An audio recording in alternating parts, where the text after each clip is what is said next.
Hello students. तो last video lectures में हम electrochemical cell and electrolytic cells को डिटेल में स्टडी कर चुके हैं। आज के वीडियो लेक्चर में हम बात करेंगे कंडक्टेंस ऑफ इलेक्ट्रोलाइटिक सॉल्यूशंस के बारे में। इलेक्ट्रोलाइटिक सॉल्यूशंस मींस इलेक्ट्रोलाइट्स की कंडक्टेंस, उनकी रेजिस्टेंस, रेजिस्टिविटी, कंडक्टिविटी, कुछ ऐसे टर्म्स को हम आज डिस्कस करेंगे। तो देखिए, ये जो टर्म्स हैं रेजिस्टेंस, रेजिस्टिविटी, ये आप ऑलरेडी सुन चुके हैं अपने क्लास 10 में इलेक्ट्रिसिटी चैप्टर में। तो क्या रहता है वहाँ कि एक वायर की बात करते हैं, मेटल वायर जैसे कॉपर वायर है, राइट। तो उसकी क्या रेजिस्टेंस है, क्या उसकी रेजिस्टिविटी है, ये सब चीज़ें आप पढ़ चुके हैं अपने क्लास 10 में। आज इस चैप्टर में हम डिस्कस करेंगे रेजिस्टेंस, रेजिस्टिविटी, कंडक्टेंस, कंडक्टिविटी, ऐसे कुछ टर्म्स, बट ये सब रिलेटेड होंगी इलेक्ट्रोलाइटिक सॉल्यूशन के साथ, मतलब इलेक्ट्रोलाइट्स के साथ ये रिलेटेड रहेंगी। तो देखिए, ये जो इलेक्ट्रोलाइट्स हैं, इलेक्ट्रोलाइट्स भी कंडक्टर्स हैं, लेकिन ये मेटालिक कंडक्टर जैसे कंडक्टर्स नहीं है, इनमें डिफरेंस है। तो सबसे पहले हम इन दोनों कंडक्टर्स में जो डिफरेंसेस हैं उन्हें स्पॉट कर लेते हैं। एक बार माइंड में क्लैरिटी आ जाएगी कि हम किस चीज़ की बात कर रहे हैं, राइट। तो एक बार इनके डिफरेंसेस देखते हैं। फर्दरमोर ये जो डिफरेंसेस हैं इनमें किन की बात कर रहे हैं हम, कि जो कंडक्टर्स हैं जो आप क्लास 10 में पढ़ चुके हैं वो है मेटालिक कंडक्टर्स, मेटालिक कंडक्टर्स। और आज हम डिस्कस करेंगे इलेक्ट्रोलाइटिक कंडक्टर्स को, जिन्हें हम कहते हैं electrolytes.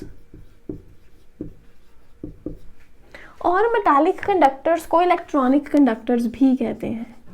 These are also called as electronic conductors. So देखिए, इनके जो डिफरेंसेस हैं metallic conductor and electrolytic conductor में जो डिफरेंसेस हैं ये आपके एग्जाम्स के लिए भी बहुत इंपॉर्टेंट है। तो देखिए, सबसे पहला डिफरेंस क्या है। सबसे पहली बात कि जो मेटालिक कंडक्टर्स हैं इनमें इलेक्ट्रिसिटी रहती है due to the flow of electrons, कि इलेक्ट्रॉन्स फ्लो करते हैं, इलेक्ट्रॉन्स के फ्लो के कारण मेटालिक कंडक्टर्स इलेक्ट्रिसिटी कंडक्ट करते हैं। जबकि जो इलेक्ट्रोलाइटिक कंडक्टर्स हैं ये इलेक्ट्रिसिटी कंडक्ट करते हैं due to the movement of ions, right. So क्या कहेंगे हम मेटालिक कंडक्टर में, conduction of electricity is due to the movement of electrons. ये इलेक्ट्रॉन्स की मूवमेंट रहती है मेटालिक कंडक्टर्स में, जैसे हम बात कर लें कॉपर वायर है, सिल्वर है, इनके केस में। अगर हम बात करें इलेक्ट्रोलाइट्स की, इलेक्ट्रोलाइट्स जैसे कि हो गया हमारे पास NaCl in the aqueous form और इन द मॉल्टन स्टेट, क्योंकि हमें पता है जो इलेक्ट्रोलाइट्स है वो सॉलिड स्टेट में एज सच इलेक्ट्रिसिटी कंडक्ट नहीं करते। तो यहाँ पे हम क्या कहेंगे, conduction of electricity is due to the movement of ions. Ions की मूवमेंट के कारण यहाँ इलेक्ट्रिसिटी कंडक्ट होती है। जैसे Na पॉजिटिव हो, Cl नेगेटिव हो, जब ये मूव करेंगे, इनमें मूवमेंट आएगी ऑयंस में, उस टाइम पे इलेक्ट्रिसिटी कंडक्ट होगी। आफ्टर दैट सेकंड, अब देखिए जैसे मेटालिक वायर्स हैं, जैसे कॉपर है, जब इलेक्ट्रिसिटी पास की जाएगी कॉपर की जो डिसोसिएशन है वो नहीं होगी बेसिकली, राइट। वो ब्रेक नहीं होगा, डिसोशिएट नहीं होगा। लेकिन अगर हम बात करें इस इलेक्ट्रोलाइटिक, यहाँ पे अगर हमारे पास इलेक्ट्रोलाइटिक कंडक्टर्स हैं, जैसे NaCl हो गया, इसका एक्वस सॉल्यूशन है जो मॉल्टन फॉर्म में है, जब इलेक्ट्रिसिटी पास की जाती है ये जो मटीरियल्स हैं, जो सब्सटेंसेज हैं, ये डीकम्पोज हो जाते हैं। Na पॉजिटिव अलग हो जाते हैं, Cl नेगेटिव अलग हो जाते हैं। तो यहाँ जो सब्सटेंस है in case of electrolytic conductors, वो सब्सटेंसेज डीकम्पोज होते हैं, जबकि मेटालिक कंडक्टर्स डीकम्पोज नहीं होते, right. So what we can say, on passing electricity on passing electricity, substance is not decomposed. ये जो सब्सटेंस है वो डिकम्पोज नहीं होगा, जबकि हम अगर इलेक्ट्रोलिटिक कंडक्टर्स की बात करें तो हम क्या कहेंगे, सब्सटेंस इज डिकम्पोज्ड। कब? When electric current is passed through them, कि जब उनमें से इलेक्ट्रिक करंट पास होगा तो जो सब्सटेंस है वो डिकम्पोज हो जाएगा। नेक्स्ट, रेजिस्टेंस की बात करें अगर, resistance is offered due to collisions with kernels। अब देखिए हमें पता है कर्नल्स क्या होती है, तो देखिए क्या रहता है, जब इलेक्ट्रॉन अपनी पोजीशन लीव कर जाता है तो पीछे जो पॉजिटिव रेजिड्यू बचता है उसे हम कर्नल कहते हैं। सो बेसिकली क्या रहता है, जब इलेक्ट्रॉन्स मूव करते हैं कर्नल्स भी अपनी जगह पे वाइब्रेट करती हैं। जब इलेक्ट्रॉन्स कर्नल्स के साथ कोलाइड करते हैं उनके मूवमेंट में एक हिंड्रेंस आती है ना, रुकावट आती है उन कर्नल्स की वजह से। तो कर्नल्स यहाँ पे सोर्स हैं रेजिस्टेंस का। रेजिस्टेंस का कारण कौन है, कर्नल्स के साथ कोलिजन होना इलेक्ट्रॉन्स का। देखिए यहाँ पे क्लियर है कि इलेक्ट्रिसिटी कंडक्ट हो रही है इलेक्ट्रॉन के फ्लो की वजह से। अगर इलेक्ट्रॉन बड़े आराम से फ्लो करते जाएंगे तो मतलब वो अच्छे से इलेक्ट्रिसिटी कंडक्ट करेंगे, लेकिन अगर इलेक्ट्रॉन्स के फ्लो में कोई रुकावट आती है, मतलब रेजिस्टेंस आती है, राइट, रुकावट आती है, तो उसके लिए ऑब्वियसली रेजिस्टेंस का ही कारण है। रेजिस्टेंस कब आती है, जब इलेक्ट्रॉन्स वाइब्रेटिंग कर्नल्स के साथ कोलाइड करते हैं। तो ये चीज़ है यहाँ। अब अगर हम बात करें यहाँ इलेक्ट्रोलिटिक कंडक्टर्स की, इलेक्ट्रोलिटिक कंडक्टर्स या इलेक्ट्रोलाइट्स, इनमें जो रेजिस्टेंस है, इनमें रेजिस्टेंस आती है इनकी इंटर आयोनिक इंटरैक्शन की वजह से। Resistance is due to interionic interactions। Interionic interactions की वजह से इनमें रेजिस्टेंस रहती है। अब ये इंटरआयोनिक इंटरैक्शंस क्या हैं, अब देखिए इंटरआयोनिक अट्रैक्शंस जैसे कि सॉल्यूट की इंटरैक्शन हो गई। कैसे, अब देखिए Na पॉजिटिव है, Cl नेगेटिव है, राइट। अब देखिए क्या रहेगा, अगर मान लीजिए यही हमारे पास इलेक्ट्रोलिटिक सेल है, राइट, एक पॉजिटिव के हमारे पास इलेक्ट्रोड है, एक नेगेटिव इलेक्ट्रोड है, राइट, वी नो दिस। तो जब यहाँ पे देखिए क्या है, इलेक्ट्रोलाइट है, तो जब इलेक्ट्रिसिटी पास की जाएगी, इलेक्ट्रिसिटी पास करने पे क्या होगा, जो नेगेटिवली चार्ज आयंस हैं, नेगेटिव चार्ज आयंस भागेंगे पॉजिटिव इलेक्ट्रोड की तरफ, जबकि जो पॉजिटिवली चार्ज आयंस हैं ये भागेंगे कहाँ, नेगेटिव इलेक्ट्रोड की तरफ। तो मतलब देखिए ऑपोजिट इलेक्ट्रोड्स की तरफ भाग रहे हैं, एक दूसरे के रास्ते में रुकावट बनेगी जब ये जाएंगे। तो अंडरस्टूड है यहाँ से किस तरह रहेंगी सल्यूट की इंटरैक्शन। तो देखिए खुद में एक Na पॉजिटिव है, Cl नेगेटिव है, खुद में भी इंटरैक्शंस हैं, खुद के लिए भी ये इंटरैक्टेड रहते हैं। बट जब इलेक्ट्रिसिटी पास करेगी तो पॉजिटिव वाले एक डायरेक्शन में जा रहे हैं, नेगेटिव वाले उसकी ऑपोजिट डायरेक्शन में जा रहे हैं, तो डेफिनेटली इनमें रेजिस्टेंस है वो पैदा होगी।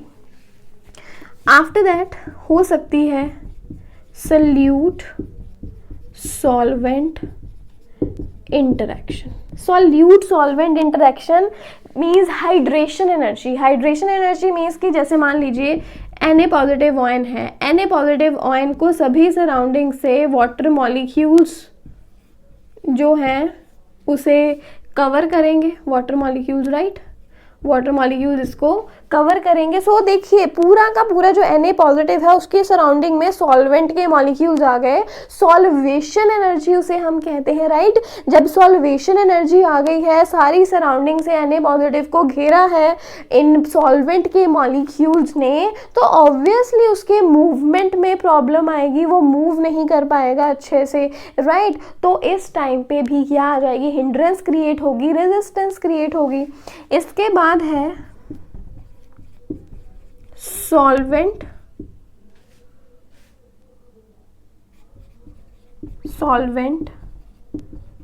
इंटरेक्शन, कि सॉल्वेंट इंटरेक्शन मीन्स कि देखिए अब जो सॉल्वेंट के मॉलिक्यूल्स हैं, सॉल्वेंट के मॉलिक्यूल्स अपने आप के लिए भी तो इंटरेक्शंस रखते हैं, राइट।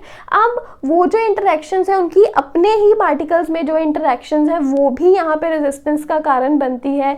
इसके अलावा आप ये भी देख सकते हैं कि देखिए हमारे पास दो तरह का सोल्यूशन हो सकता है, कॉन्सेंट्रेटेड भी हो सकता है सॉल्वेंट, और जो सॉल्वेंट है वो डाइल्यूट भी हो सकता है। अब यहाँ पे कंपेयर कीजिए, हनी है, honey is so viscous, right, बहुत ही विस्कस है, गाढ़ा है वो सोल्यूशन।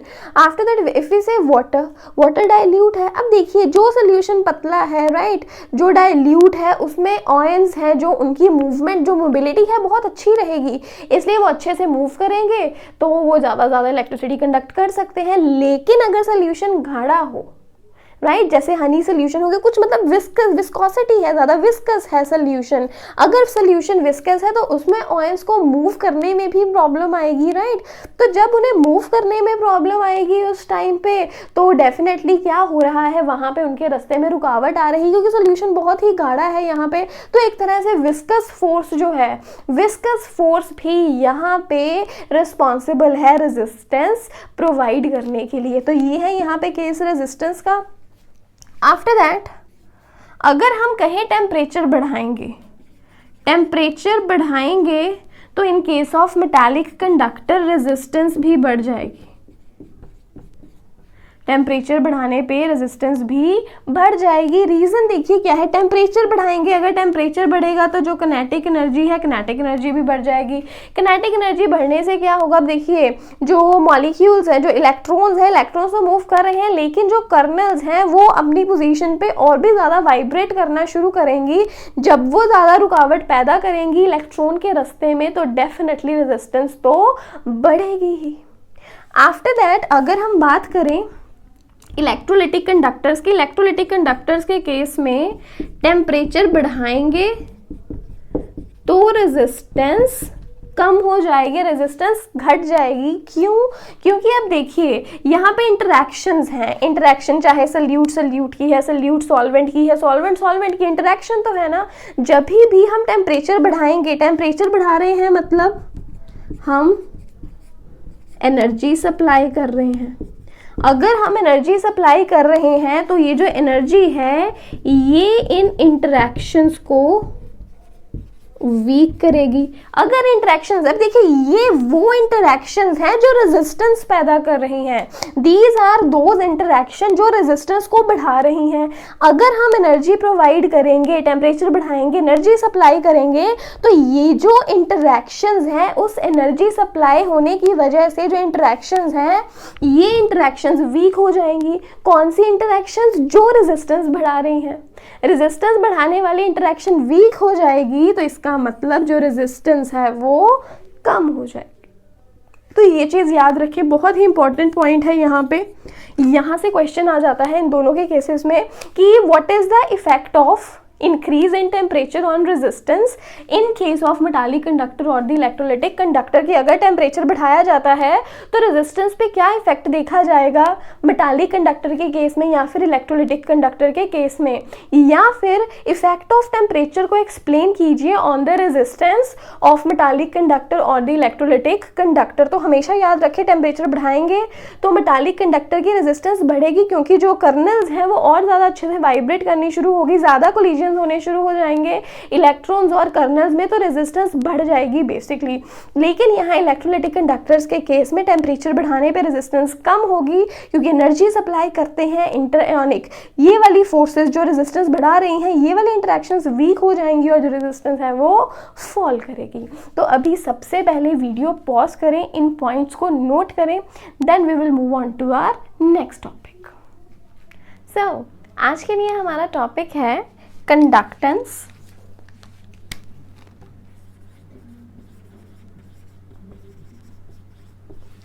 ऑफ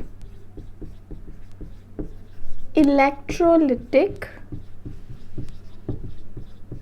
सॉल्यूशन, कि किसी इलेक्ट्रोलिटिक सॉल्यूशन की कंडक्टेंस क्या है, क्या इसका सिग्निफिकेंस है, राइट।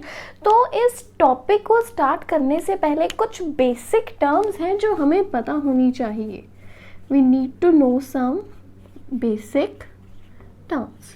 देखिए ये जो टर्म्स हैं बेसिक, ये आपको इस कंसेप्ट को समझने में और ज़्यादा हेल्प करेंगी, राइट। तो देखिए सबसे पहले बहुत ही सिंपल है हमारे पास resistance.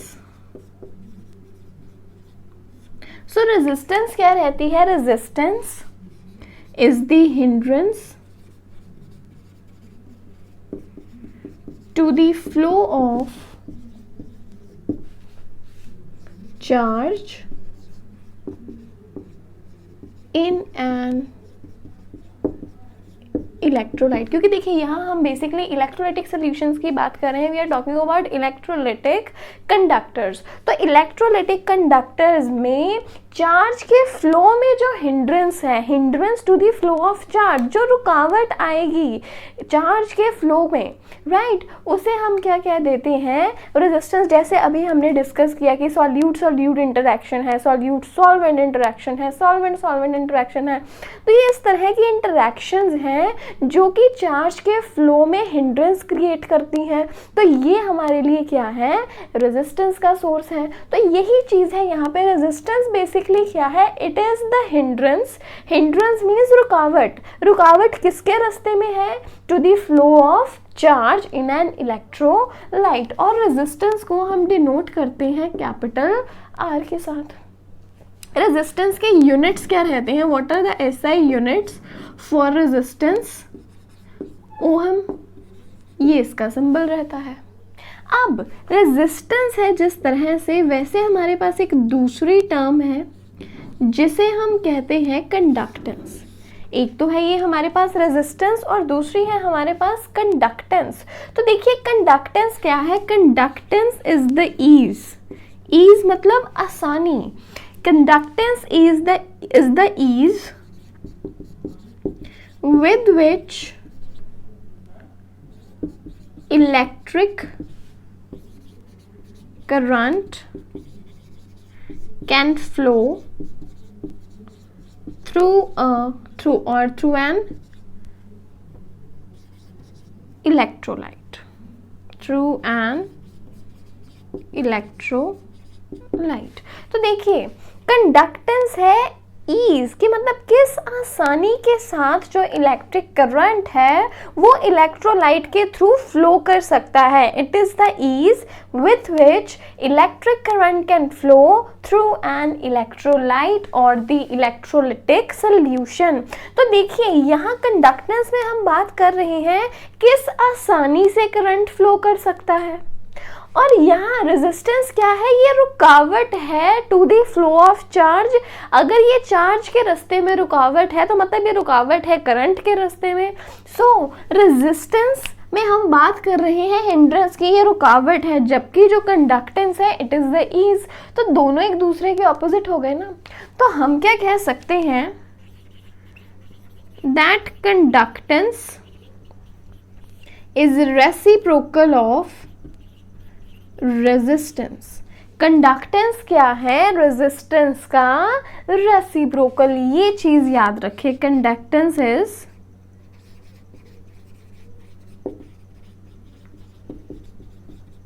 Reciprocal of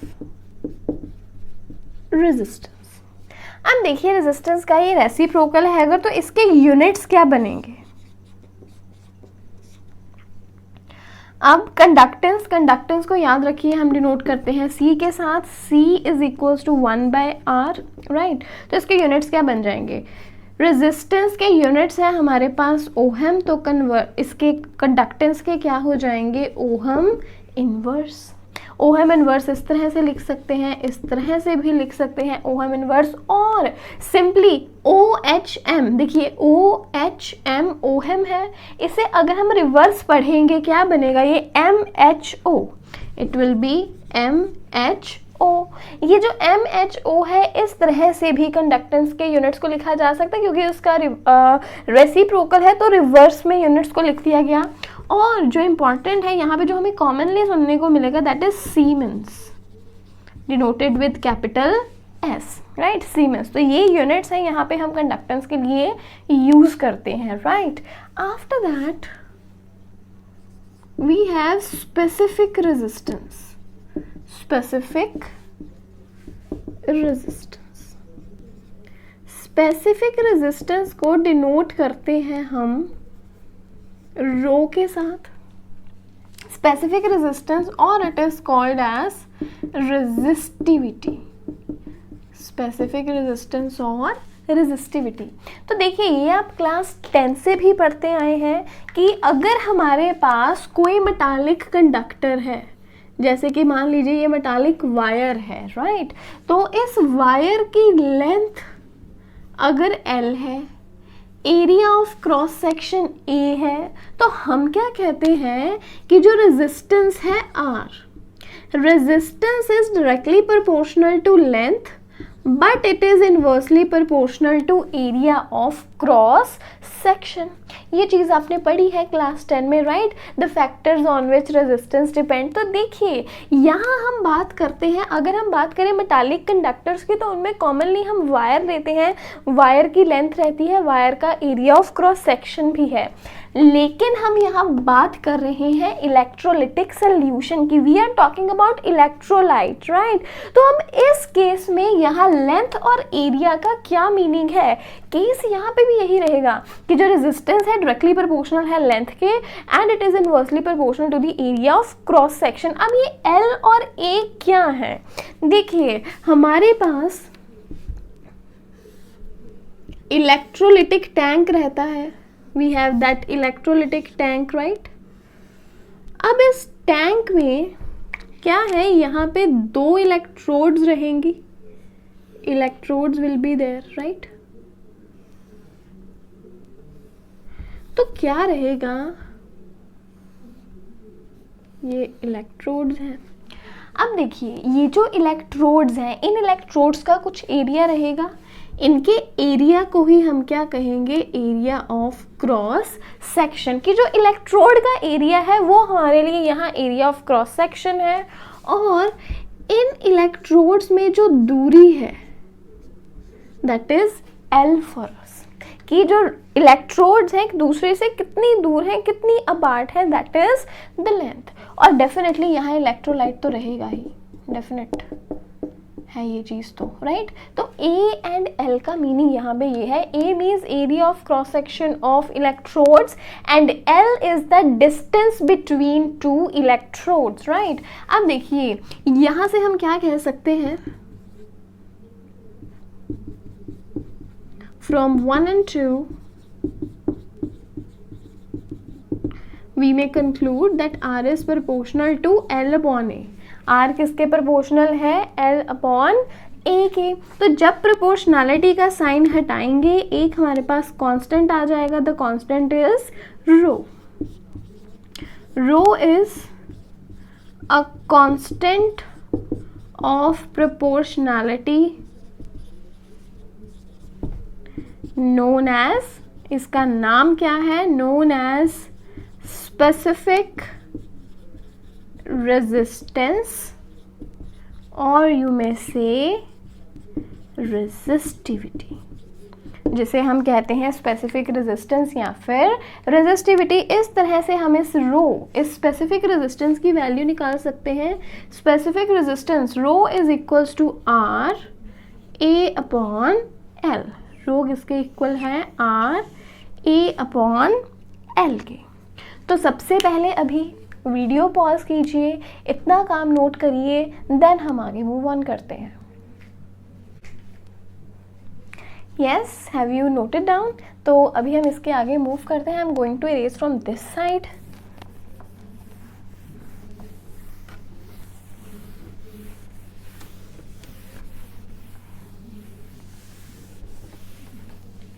So what we say, rho is equals to R A upon L. Rho is equals to R A upon L. अब देखिए यहाँ अगर हमारे पास if जो एरिया है, एरिया ऑफ क्रॉस सेक्शन हो 1 सेंटीमीटर स्क्वायर और जो लेंथ है, लेंथ हमारे पास कितनी हो 1 सेंटीमीटर, मीन्स अगर हम इस चीज़ को स्पेसिफाई कर दें कि ये जो रॉड्स हैं, ये जो इलेक्ट्रोड्स हैं, इनका एरिया कितना है 1 सेंटीमीटर स्क्वायर और ये जो इनमें गैप है, जो डिस्टेंस है दैट इज़ 1 सेंटीमीटर, ये चीज़ हम स्पेसिफाई कर दें। तो अब देखिए यहाँ पे आप एक चीज़ कि हमने कहा एरिया जो है वो है 1 सेंटीमीटर स्क्वायर, लेंथ है 1 सेंटीमीटर और वॉल्यूम बताइए क्या रहता है, volume is equals to area into length. Area कितना है 1 सेंटीमीटर स्क्वायर, लेंथ कितनी है 1 सेंटीमीटर, तो वॉल्यूम कितना हो गया 1 सेंटीमीटर क्यूब, राइट। वॉल्यूम कितना आ गया हमारे पास 1 सेंटीमीटर क्यूब, 1 सेंटीमीटर क्यूब हमारे पास अब यहाँ पे वॉल्यूम है। अब देखिए 1 सेंटीमीटर क्यूब का क्या मीनिंग हो गया अगर हम इस चीज़ को समझें तो, मान लीजिए ये हमारे पास वही इलेक्ट्रोड्स हैं जिनका एरिया कितना हम अज्यूम करते हैं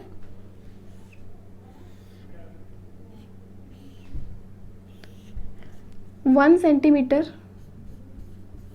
इनका 1 सेंटीमीटर स्क्वायर इनका एरिया है। अगर हम इन पॉइंट्स को, अब देखिए जो इनमें गैप की हम बात करेंगे, गैप हम कितना मानेंगे 1 सेंटीमीटर और ये जो इनका एरिया है that is assume to be 1 centimetre square, यही चीज़ अभी हमने कही है।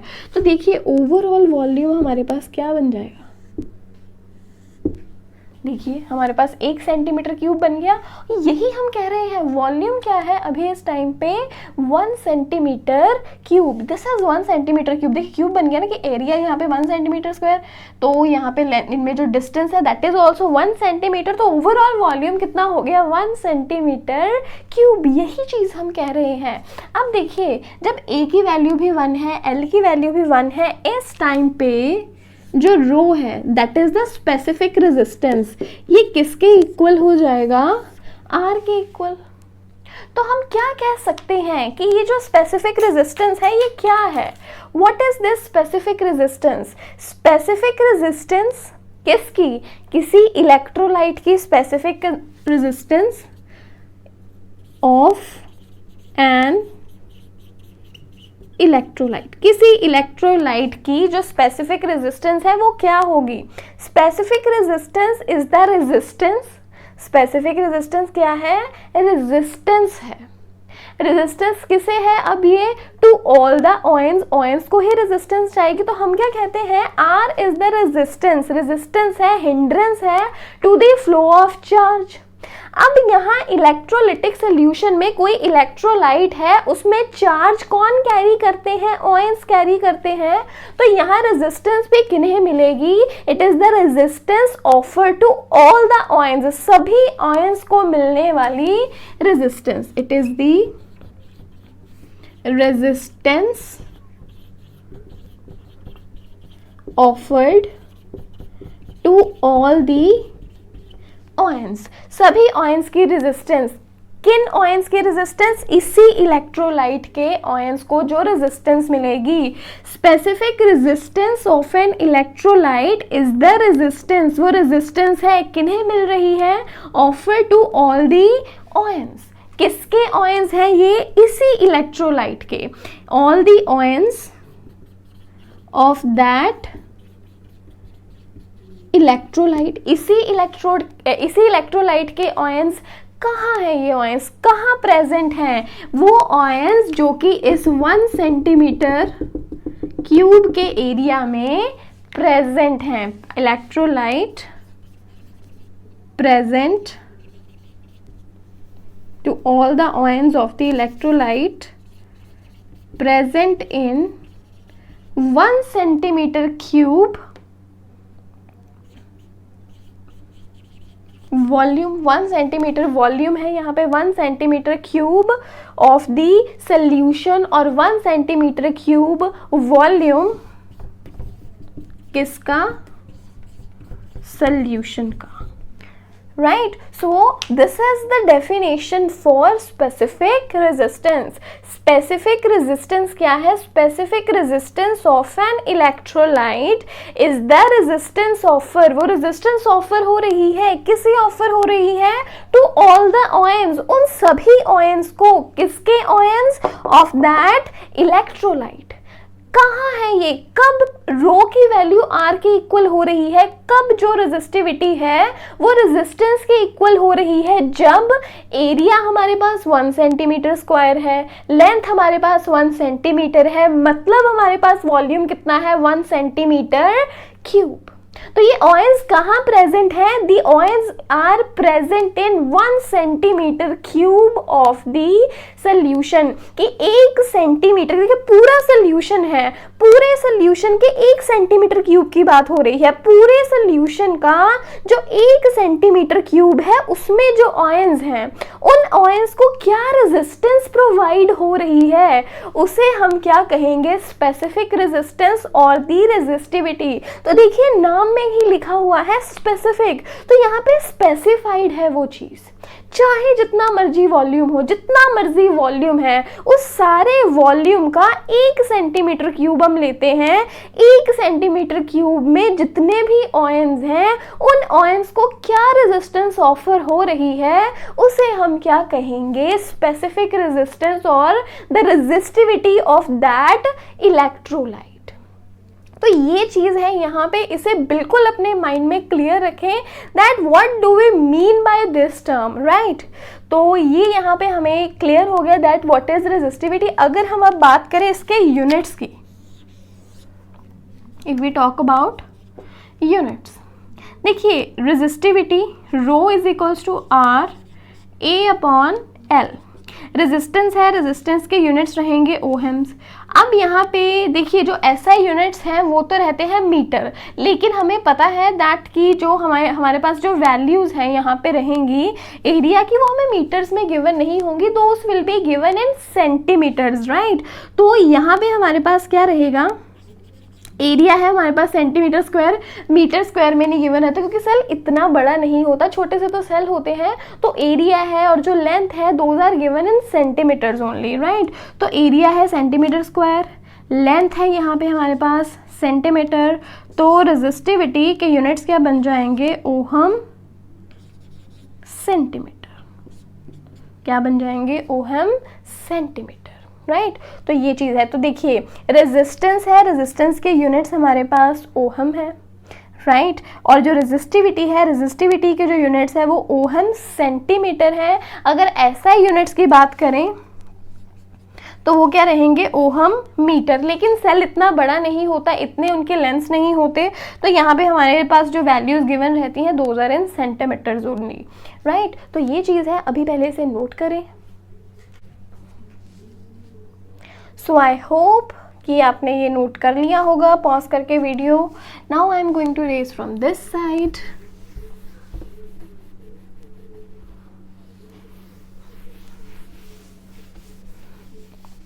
अब देखिए जो नेक्स्ट टर्म है हमारे पास यहाँ,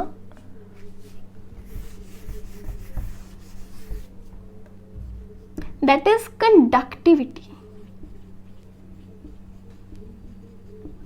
conductivity denoted by kappa. Conductivity denoted by kappa. तो देखिए रेजिस्टेंस एंड कंडक्टेंस में रिलेशन है। Conductance is reciprocal of resistance. इसी तरह से जो कंडक्टिविटी है, conductivity is reciprocal of resistivity.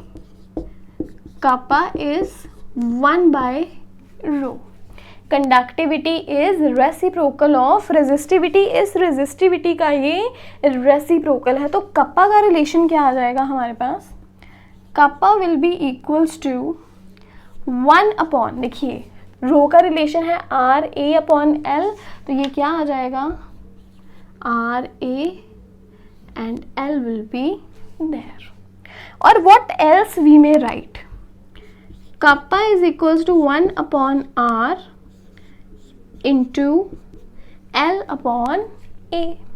अब 1/r क्या होता है? 1/r is conductance, that is C। इसके बाद देखिए ये जो रेशो है हमारे पास L/A, L/A लेंथ और एरिया ऑफ क्रॉस सेक्शन की जो रेशो है, इसे एक नया नाम दे दिया गया जिसे हम कहते हैं सेल कांस्टेंट। इसे हम क्या कहते हैं? Cell constant. सेल कांस्टेंट है, इसे G स्टार के साथ भी नोट करते हैं। It is also denoted by G star, right. तो अभी देखिए हमारे पास क्या आ जाएगा? कापा 1/r क्या है? Conductance, that is C, multiplied with L/A। L/A हमारे पास क्या है? सेल कांस्टेंट, जिसे हम डिनोट करते हैं G स्टार के साथ। तो हम क्या कह सकते हैं यहाँ पे कि जो कंडक्टिविटी है, कंडक्टिविटी किसके इक्वल है? C is the conductance, conductivity is equals to conductance multiplied with cell constant.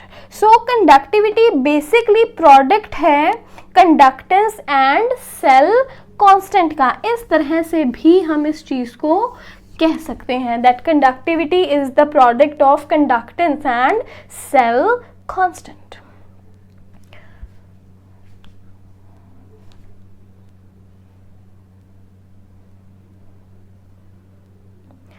अब देखिए next,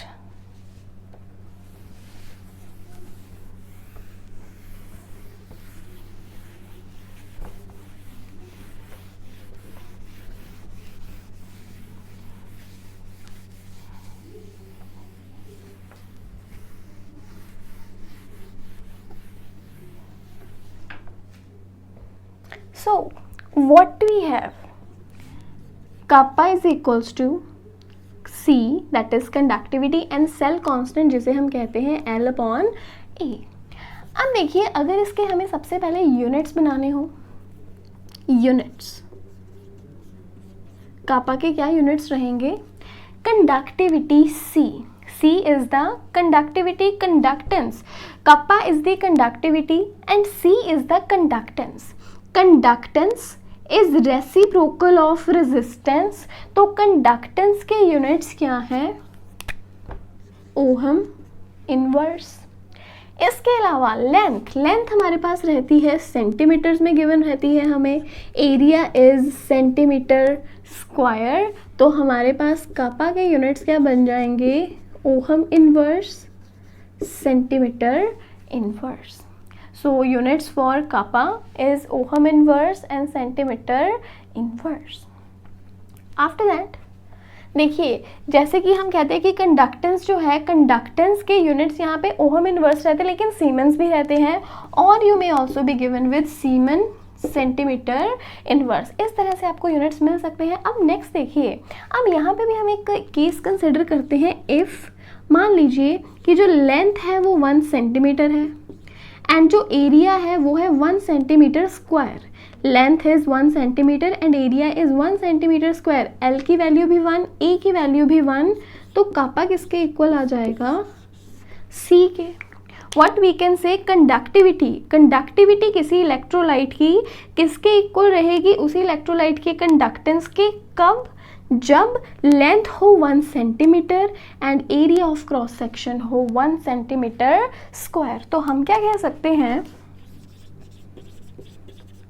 conductivity of an electrolyte, conductivity of an electrolyte is the conductance, is the conductance. किसकी conductance? Ions की conductance is the conductance of all the ions. किनकी conductance? सभी ions की conductance. Conductance of all the ions of the electrolyte. कहाँ present है ये? Present in 1 centimetre cube of the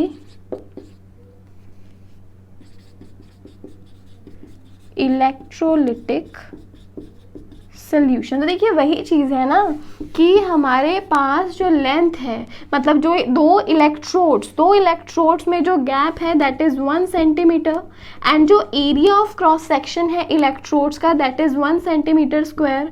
तो volume कितना आ जाएगा 1 सेंटीमीटर क्यूब। 1 सेंटीमीटर क्यूब में देखिए ये उसी तरह का है जिस तरह से अभी हमने रेजिस्टिविटी की है, उसी तरह की उसके ऑपोजिट चलेगी कंडक्टिविटी। रेजिस्टिविटी क्या थी कि अगर हमारे पास 1 सेंटीमीटर क्यूब हमारे पास इलेक्ट्रोलिटिक सोल्यूशन का है तो उसमें आयंस को क्या रेजिस्टेंस ऑफर की जा रही है, वो है रेजिस्टिविटी और द स्पेसिफिक रेजिस्टेंस। इसी तरह से कंडक्टिविटी कह लीजिए या इसे हम कह लेते हैं स्पेसिफिक कंडक्टेंस।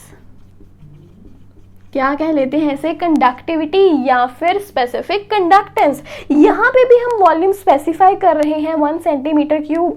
तो वही चीज़ है कि जब हमारे पास इलेक्ट्रोलाइट का 1 सेंटीमीटर क्यूब है, चाहे इलेक्ट्रोलाइट जितना मर्जी हो, लेकिन उसका जो 1 सेंटीमीटर क्यूब है, 1 सेंटीमीटर क्यूब के जो आयंस हैं, 1 सेंटीमीटर क्यूब में जो आयंस प्रेजेंट हैं वो हमें कितनी कंडक्टेंस प्रोवाइड कर रहे हैं, उन आयंस की क्या कंडक्टेंस है। 1 सेंटीमीटर क्यूब में जो आयंस प्रेजेंट हैं उनकी क्या कंडक्टेंस है, वो हमें बताता है कि उस इलेक्ट्रोलाइट की कंडक्टिविटी क्या रहेगी। तो ये है यहाँ पे, इस टर्म को भी बहुत ही अच्छे से अपने माइंड में रखिएगा। तो सबसे पहले अभी इनको नोट करें and then we shall move on to the next topic. So have you done? So अभी देखिए हमारे पास कुछ नई कॉन्सेंट्रेशन टर्म्स आती हैं। अब देखिए क्या है यहाँ पे, अभी हमने कंडक्टिविटी की डेफिनेशन की है। Conductivity says that it is the conductance of all the ions present in 1 centimetre cube of the solution, right? So we are saying that these much ions, so the ions present in 1 centimetre cube of the solution. तो इस तरह से क्या हम कह सकते हैं कि जो कंडक्टिविटी है, जो कंडक्टेंस है, ये डिपेंड करती है कॉन्सेंट्रेशन पे। ये चीज़ याद रखें कि कोई भी हमारे पास इलेक्ट्रोलिटिक सोल्यूशन है, इलेक्ट्रोलिटिक सोल्यूशन की जो कंडक्टेंस है उस सोल्यूशन की कंसंट्रेशन पे भी डिपेंड करती है, क्योंकि हम कहते हैं the number of ions present in that much volume. We are saying number of ions in that much volume. When we say means we are just representing the concentration. तो concentration पे भी ये चीज़ें डिपेंड करती है। तो इसी तरह से हमारे पास जो नेक्स्ट टर्म आती है उसे हम कहते हैं मोलर कंडक्टेंस। मोलर कंडक्टेंस को हम डिनोट करते हैं लैम्डा एम के साथ। तो देखिए मोलर कंडक्टेंस बेसिकली मींस कि हमारे पास जो इलेक्ट्रोलाइट है, इलेक्ट्रोलाइट का ऐसा वॉल्यूम जिसमें 1 मोल हमारे पास वहाँ पे आयंस हो, which contain 1 mole of the ions. So हम क्या कह सकते हैं, molar conductance is the conductance due to all the ions, उन सभी आयंस के कारण conductance, the conductance due to all the ions which are present in that volume, जो कि उस वॉल्यूम में प्रेजेंट है, which are present in that volume which contains, जिसमें क्या है, which contains 1 mole of the electrolyte, जिसमें इलेक्ट्रोलाइट का 1 मोल है, right? So simply what we can say that molar conductance is the conductance due to 1 mole of the electrolyte, कि 1 mole electrolyte के जो ions हैं वो कितनी कंडक्टेंस प्रोवाइड करेंगे, उसे हम क्या कहते हैं, मोलर कंडक्टेंस। और ये जो हमारे पास आयंस हैं, ये जो हमारे पास 1 मोल इलेक्ट्रोलाइट, देखिए यहाँ मोल स्पेसिफाई करना बहुत ज़रूरी है। We are just talking about 1 mole, 1 mole electrolyte के जो आयंस हैं, we are talking about ions of 1 mole of electrolyte. और ये आयंस कहाँ प्रेजेंट हैं? एक स्पेसिफिक वॉल्यूम में।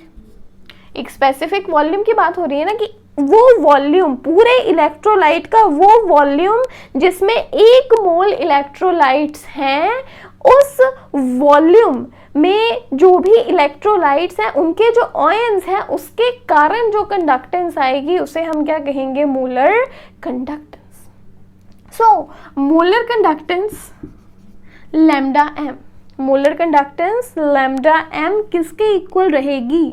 We are just saying it is the conductance due to ions present in a specified volume, right? So we are just specifying the volume, so we are taking the conductivity here. molar conductance किसके equal रहेगी? Conductivity that is kappa multiplied with volume, कि कितने volume की बात यहाँ हो रही है। Lambda M is equals to kappa into V. One thing, अब देखिए we are talking about the molar concentration. Molar concentration की बात हो रही है, मतलब हम बात कर रहे हैं मोलैरिटी की, राइट? सो मोलैरिटी क्या रहती है? Number of moles of solute, जो कि हमारे पास है electrolyte, divided with volume of solution. तो volume of the solution V किसके इक्वल रहेगा? Number of moles of electrolyte. कितने मोल्स ले रहे हैं हम? 1, तो नंबर ऑफ मोल्स की वैल्यू क्या रहेगी? 1, और जो मोलैरिटी है वो इधर आ जाएगा। तो यहाँ पे हमारे पास V is equals to 1/m, और जो मोलैरिटी है, मोलैरिटी में वॉल्यूम रहता है in litres, volume is in litres. लेकिन यहाँ हम बात कर रहे हैं 1 सेंटीमीटर क्यूब की। We are talking about 1 centimetre cube. 1 centimetre cube का मतलब है 1 ml। मतलब हमें ये जो वॉल्यूम है वो चेंज करना होगा। अगर हम लेते हैं वॉल्यूम इन मिलीलीटर, तो ये जो पूरी टर्म है इसे हम मल्टीप्लाई कर देते हैं विद दैट ऑफ 1000। तो वॉल्यूम की वैल्यू क्या आ गई आपके पास? V is equals to 1/m into 1000। तो लैम्डा m की वैल्यू भी क्या रहेगी? Kappa into 1000 divided by m की मोलैरिटी कितनी है। तो ये चीज़ याद रखें जब भी हम कहते हैं मोलर कंडक्टेंस। मोलर कंडक्टेंस का मतलब कि अगर आपके पास 1 मोल, तो देखिए यहाँ पे हम सिंपल चीज़ क्या कह रहे हैं,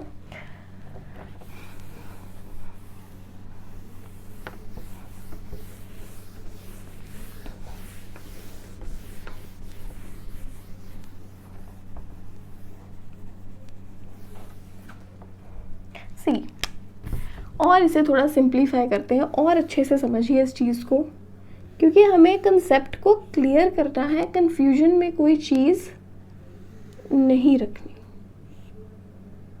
क्योंकि कुछ नई टर्म्स हैं आपके लिए, अच्छे से समझना इन्हें ज़रूरी है। तो देखिए ये हम अज्यूम करते हैं कि ये हमारे पास इलेक्ट्रोड्स हैं, दीज आर दी इलेक्ट्रोड्स जिनका एरिया है 1 सेंटीमीटर स्क्वायर। 1 सेंटीमीटर स्क्वायर के इलेक्ट्रोड्स हैं, और इनमें जो गैप है, गैप कितना है? 1 सेंटीमीटर। तो अगर हम इन्हें ज्वाइन करते हैं तो हमारे पास एक क्यूब बनता है, we get a cube, right? So we get a cube.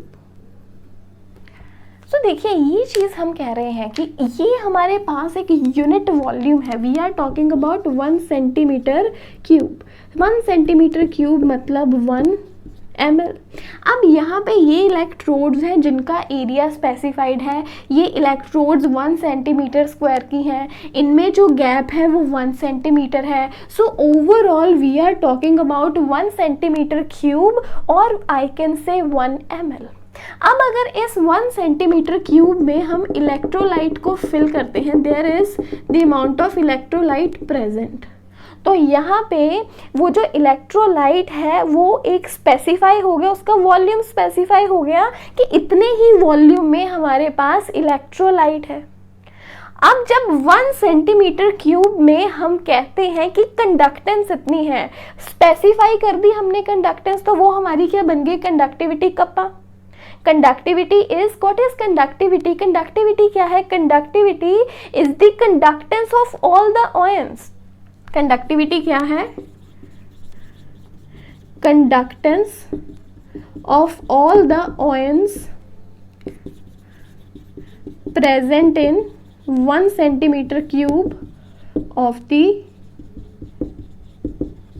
Electrolyte. Kappa क्या है कि उन सभी आयंस की कंडक्टिविटी जो कि 1 सेंटीमीटर क्यूब इलेक्ट्रोलाइट में प्रेजेंट है। और हम यहाँ साथ में ही कह रहे हैं कि जो 1 सेंटीमीटर क्यूब की हम बात कर रहे हैं, we are taking that volume, ये जो वॉल्यूम है इस वॉल्यूम में अगर हमारे पास 1 मोल इलेक्ट्रोलाइट हो, अगर इस वॉल्यूम में हमारे पास 1 मोल इलेक्ट्रोलाइट हो, तो इस टाइम पे कंडक्टेंस में क्या रहेगा, तो इस तरह की कंडक्टेंस को हम क्या कह देंगे, मोलर कंडक्टेंस। सो अब देखिए इस 1 सेंटीमीटर क्यूब में 1 मोल यहाँ पे इलेक्ट्रोलाइट का है, there is 1 mole of electrolyte. जब 1 सेंटीमीटर क्यूब में 1 मोल इलेक्ट्रोलाइट हो, उस टाइम पे हम उसकी कंडक्टेंस, इन आयंस की कंडक्टेंस को क्या कहेंगे, मोलर कंडक्टेंस। तो देखिए, so molar conductance is the conductance due to all the ions, उन सभी आयंस के कारण conductance which are present in that volume, जो कि उस वॉल्यूम में प्रेजेंट हो, which contain 1 mole of the electrolyte. तो इसलिए हम कहते हैं कि जो मोलर कंडक्टेंस है that is lambda M. Lambda M जो मोलर कंडक्टेंस है, 1 मोल आयंस के कारण जो कंडक्टेंस है, लैम्डा एम किसके इक्वल है, कंडक्टिविटी। कि कंडक्टिविटी कितनी है आयंस की, conductivity of ions in 1 centimetre cube multiplied with volume. कि वॉल्यूम फिर और चाहे जो भी हो उसे भी हम यहाँ मल्टीप्लाई करेंगे। So lambda M is equals to kappa into V. V की वैल्यू आ गई 1000 अपॉन एम, तो उसे फिल किया तो लैम्डा एम की वैल्यू बन गई कप्पा इंटू 1000 अपॉन एम। ये चीज। अब इसके बाद